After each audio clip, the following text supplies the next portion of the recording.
തിരുവിഷ്ട ministries daily ബെഡിലേക്ക് സ്വാഗതം. 2020 December 14 സാർവത്രിക സഭ വിശുദ്ധ ബലിമധ്യേ പ്രഘോഷിക്കുന്ന തിരുവചനങ്ങൾ. സംഖ്യാപുസ്തകം 24 അധ്യായം 2 മുതൽ 7 വരെയും 15 മുതൽ 17 വരെയും. വിശുദ്ധ മത്തായി സുവിശേഷം 21 അധ്യായം 23 മുതൽ 27 വരെയും തിരുവചനങ്ങൾ. ശിലേറ്റം പ്രിയപ്പെട്ടവരെ, കൃപയും സമാധാനവും നമ്മോടുകൂടെ. അധികാരം ലോകത്തെ സംബന്ധിച്ച് ഒരു പരമപ്രധാനമായ വിഷയമാണ്. അധികാരത്തിന് വിധേയപ്പെട്ടും മറ്റുള്ളവരെ അധികാരത്തിന് വിധേയപ്പെടുത്തിയുമാണ് ലോകം അതിൻ്റെ സഞ്ചാരം തുടരുന്നത്. ഭൗതിക ജീവിത യാഥാർത്ഥ്യത്തിൽ ഏറ്റവും അപകടകാരിയായ ഒന്നാണ് അധികാര സംബന്ധിയായ പ്രശ്നങ്ങൾ. അധികാരം പലപ്പോഴും മറ്റുള്ളവരുടെ നേരെ അടിച്ചേൽപ്പിക്കുന്ന ഒന്നായും അധികാര നിഷേധം പലപ്പോഴും സ്വാഭാവിക പ്രക്രിയകൾക്ക് വിഘാതമായും മാറാറുണ്ട്. യഥാർത്ഥത്തിൽ എന്താണ് ഇപ്രകാരം ലോകം നമ്മുടെ മേൽ ആധിപത്യം ചെലുത്താനുള്ള പ്രധാന കാരണം? ദൈവം ലോകത്തിൻ്റെ മേൽ അധികാരം നമുക്ക് നൽകി. സകലതിനെയും കീഴ്പ്പെടുത്തി ഭരിക്കാൻ മനുഷ്യനെ ഭൂമിയിലേക്ക് അയച്ചു.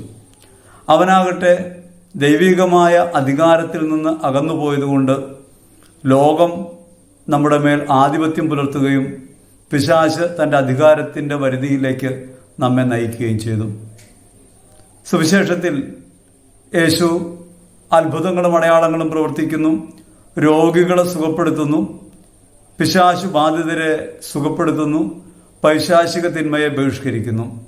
യേശുവിനോട് ഇതെല്ലാം കണ്ട് യഹൂദർ ചോദിക്കുന്നുണ്ട്, എന്ത് അധികാരത്തിലാണ് നീ ഇതെല്ലാം ചെയ്യുന്നത്? നിയമജ്ഞരുടെ കീഴിലിരുന്ന് പഠിക്കാത്ത നീ എന്തധികാരത്തിലാണ് വചനം പറയുന്നത്? എന്താണ് നിന്റെ അധികാരം? ആരാണ് നിനക്ക് അധികാരം നൽകിയത്? യേശു തിരികെ ചോദിക്കുന്നത് മറ്റൊരു ചോദ്യമാണ്. താൻ അധികാരിയാണെന്നോ അല്ലെന്നോ അവിടെ നിന്ന് പറയുന്നില്ല. അവിടെ നിന്ന് ചോദിക്കുന്നു, യോഹന്നാന്റെ സ്നാനം സ്വർഗത്തിൽ നിന്നോ അതോ മനുഷ്യരിൽ നിന്നോ? ദൈവത്തിൽ നിന്നോ അതോ മനുഷ്യരിൽ നിന്നോ? ഇതിന് നിങ്ങൾ ഉത്തരം പറഞ്ഞാൽ ഞാൻ നിങ്ങളോട് ഉത്തരം പറയാം. അവർ ഉത്തരം പറയുന്നില്ല. സ്വർഗത്തിൽ നിന്ന് എന്ന് പറഞ്ഞാൽ അവൻ ചോദിക്കും, പിന്നെ എന്തുകൊണ്ട് നിങ്ങൾ അവനിൽ വിശ്വസിച്ചില്ല? മനുഷ്യരിൽ നിന്ന് എന്ന് പറഞ്ഞാൽ മനുഷ്യരെ, ജനത്തെ അവർ ഭയപ്പെടുന്നു. യോഹന്നാന്റെ പ്രവാചകനാണെന്ന് അവർ വിശ്വസിച്ചിരുന്നു. പ്രവാചകന്റെ അധികാരം ദൈവദത്തമാണെന്ന് അവർ വിശ്വസിച്ചിരുന്നു. അതുകൊണ്ട് അവർ പറയുന്നത് തങ്ങൾക്കറിഞ്ഞുകൂടാ. യേശു പറയുന്നുണ്ട്, എങ്കിൽ ഞാനും നിങ്ങളോട് ഉത്തരം പറയുന്നില്ല. നാം എപ്പോഴും തിരിച്ചറിയേണ്ട ഒരു കാര്യമാണ്, നമ്മൾ ഏത് അധികാരത്തിനാണ് കീഴ്പ്പെട്ടിരിക്കുന്നത്. ദൈവികമായ അധികാരത്തിന് വിധേയപ്പെട്ടാണോ നാം ഈ ഭൂമിയിൽ ജീവിക്കുക? ദൈവിക അധികാരത്തിന് വിധേയപ്പെടുന്ന ഒരുവന്, ദൈവത്തിൻ്റെ വാക്കുകൾക്ക് കീഴ്പ്പെടുന്ന ഒരുവന് ലോകത്തിൻ്റെ മേൽ അധികാരമുണ്ടായിരിക്കും. അത് രാജാധികാരമല്ല. തിന്മകൾ കീഴടങ്ങും. കാരണം നാം വിധേയപ്പെടുന്നത് സ്വർഗത്തിനാണ്. സ്വർഗീയമായ അധികാരമാകട്ടെ ശുശ്രൂഷയുടേതാണ്, അത് പകരം വെപ്പിൻ്റേതാണ്, അത് മുറിച്ചു വിളമ്പലിൻ്റേതാണ്. ദൈവികമായ അധികാരം മറ്റുള്ളവരുടെ മേൽ അടിച്ചേൽപ്പിക്കുന്ന ഒന്നല്ല, അത് വിധേയപ്പെടുന്ന ഒന്നാണ്. ക്രിസ്തു തൻ്റെ അധികാരം കൊണ്ട് ചെയ്യുന്നത് ശുശ്രൂഷയാണ്. അധികാരം ജനങ്ങളുടെ മേൽ അടിച്ചേൽപ്പിക്കുന്ന ഒരാളായിട്ടല്ല ക്രിസ്തു ഭൂമിയിൽ അവതരിച്ചത്. അവൻ രാജാതിരാജനാണ്. പക്ഷേ അവൻ്റെ അധികാരം ചെങ്കോലിൻ്റെതല്ല. അവൻ്റെ അധികാരം അടിച്ചമർത്തലിൻ്റെതല്ല. വിജാതിയുടെ ഭരണകർത്താക്കൾ നിങ്ങളുടെ മേൽ ആധിപത്യം പുലർത്തുന്നുവല്ലോ, നിങ്ങൾ അതുപോലെ ആയിരിക്കരുത് എന്ന് ക്രിസ്തു തൻ്റെ ശിഷ്യന്മാരെ ഒരിക്കൽ ഉപദേശിക്കുന്നു. അതിനർത്ഥം ദൈവികമായ അധികാരം മറ്റുള്ളവരുടെ മേൽ അടിച്ചേൽപ്പിക്കാനുള്ളതല്ല. പലപ്പോഴും ശുശ്രൂഷയുടെ അധികാരം നാം തിരിച്ചറിയുന്നില്ല. അധികാരം ശുശ്രൂഷയാണ് ക്രൈസ്തവനെ സംബന്ധിച്ച്. നമ്മുടെ ജീവിതത്തിൽ മറ്റുള്ളവർക്ക് ശുശ്രൂഷയാകാനാണ് നമ്മുടെ ദൈവവിളി, ആരുടെ മേലും അടിച്ചേൽപ്പിക്കാനുള്ളതല്ല. ഈ ഒരു ബോധ്യം നമ്മുടെ ഹൃദയതലത്തിലുണ്ടെങ്കിൽ അവരിനെ ശുശ്രൂഷിക്കുക വഴി ദൈവികാധികാരത്തിന് നാം വിധേയപ്പെടുന്നുവെന്നും അങ്ങനെ ലോകത്തിന് നമ്മുടെ മേൽ ആധിപത്യമില്ലാത്ത വിധം നാം ഉയർന്നു നിൽക്കുന്നുവെന്നും തിരിച്ചറിയണം. ക്രിസ്തു ഭൂമിയിൽ കിടക്കാനിടമില്ലാത്തവനായി വരുന്നു. പക്ഷേ പൈശാചിക തിന്മ അവൻ്റെ മുൻപിൽ നിന്ന് ഓടി ഒളിക്കും. യേശു ഈ ലോകത്തിൽ ശാരീരികമായ സൗഖ്യങ്ങളുടെ ആളായിട്ടല്ല വരിക, പീഡയേൽക്കുന്നവനായിട്ടാണ്. പക്ഷേ അവൻ രോഗികളുടെ മേൽ അധികാരം പ്രയോഗിക്കും, സൗഖ്യം കൊടുക്കും. അവൻ ഈ ലോകത്ത് ജീവിക്കുന്നത് പാപികളുടെ കൂടെയാണ്. എന്നാൽ അവൻ ദൈവിക അധികാരത്തിന് വിധേയപ്പെട്ടവനാകയാൽ അവൻ പാപങ്ങളെ മോചിക്കും. ദൈവികാധികാരത്തിന് വിധേയപ്പെടുമ്പോഴാണ് മറ്റുള്ളവർക്ക് വേണ്ടി ആയിത്തീരുക എന്ന സമ്പൂർണ്ണത നമ്മിൽ നിറവേറുക. ഈശ്വരറ്റം പ്രിയപ്പെട്ടവരെ, മനുഷ്യാവതാര രഹസ്യങ്ങളെക്കുറിച്ച് ധ്യാനിക്കുന്ന നാളുകളാണ് ഇതെല്ലാം. ആഗമനകാലത്തിന്റെ ചുവടുവെപ്പുകളിൽ നാം നടന്നു പോകുമ്പോൾ മനുഷ്യൻ എങ്ങനെയാണ് ഈ ലോകത്തിന്റെ മേൽ വിജയം വരിക്കുക എന്നതുകൂടി നാം ധ്യാനിച്ചെടുക്കണം.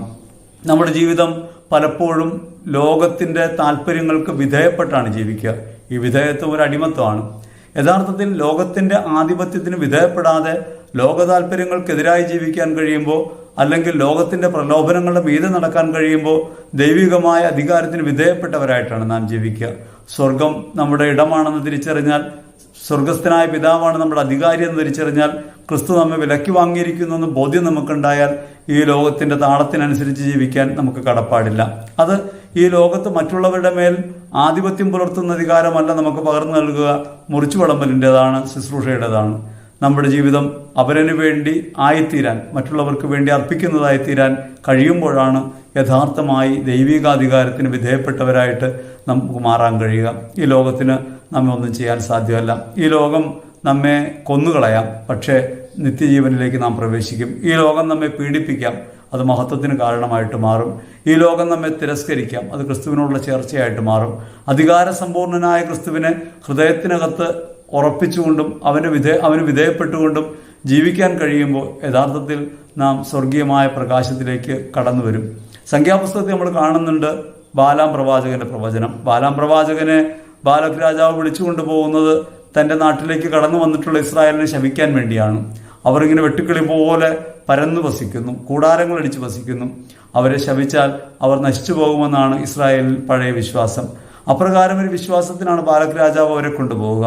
തൻ്റെ നാട്ടിലേക്ക് കടന്നു വന്ന ഇസ്രായേല്യർ തങ്ങളെ ഭരിക്കുന്നവരായി മാറുമെന്ന ഭീതിയാണ് പുറകിൽ.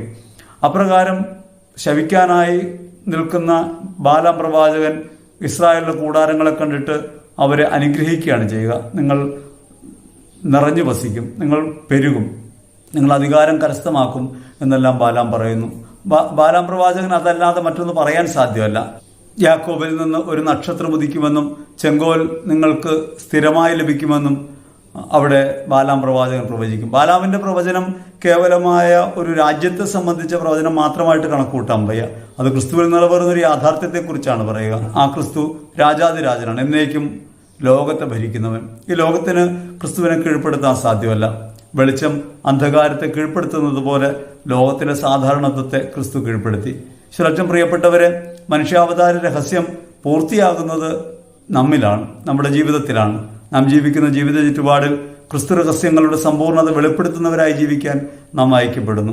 നമ്മുടെ ജീവിതം ക്രിസ്തുവിനെ വിധേയപ്പെടുത്തുമ്പോൾ, സ്വർഗരാജ്യത്തിന് വിധേയപ്പെടുത്തുമ്പോൾ, ദൈവികമായ നന്മകൾക്ക് കീഴ്പ്പെടുത്തുമ്പോൾ ആനുകാലിക ലോകത്ത് ക്രിസ്തു രഹസ്യത്തിന്റെ സമ്പൂർണ്ണത നമ്മിലൂടെ വെളിപ്പെടും. അങ്ങനെ യേശുവായി ആനുകാലിക ലോകത്ത് ജീവിക്കാൻ കഴിയണമെന്ന ഓർമ്മപ്പെടുത്തലാണ് ആഗമനകാലം നമ്മുടെ മുമ്പിൽ വയ്ക്കുക, ഈ പിറവി തിരുനാൾ നമ്മുടെ മുമ്പിൽ വയ്ക്കുക. ഏറ്റവും പ്രിയപ്പെട്ടവരെ, നമ്മുടെ ജീവിതത്തെ ദൈവവചനത്തിന് വിധേയപ്പെടുത്താൻ, ദൈവിക നിയമങ്ങൾക്ക് വിധേയപ്പെടുത്താൻ, യേശുവിന് കീഴ്പ്പെടുത്തി ജീവിക്കാൻ നമ്മുടെ ജീവിതത്തിൻ്റെ എല്ലാ സാധാരണത്വങ്ങളെയും ക്രിസ്തുവിൽ നമുക്ക് സമർപ്പിക്കാൻ കഴിയണം. നമ്മുടെ ലോക താല്പര്യങ്ങളെ, ലോകാഭിമുഖ്യങ്ങളെ ക്രിസ്തുവിൽ സമർപ്പിച്ചുകൊണ്ടും ജീവിതത്തിൽ മറ്റുള്ളവരുടെ മേൽ അധികാരം പുലർത്താതെ ദൈവികമായ അധികാരത്തിന് വിധേയപ്പെട്ട് അവരിന് ശുശ്രൂഷയായി തീരാനും ഞങ്ങളെ ബലപ്പെടുത്തണമേ എന്ന് ഹൃദയപൂർവ്വം പ്രാർത്ഥിക്കാം. ദൈവം നമ്മെ അനുഗ്രഹിക്കട്ടെ. ആമേൻ.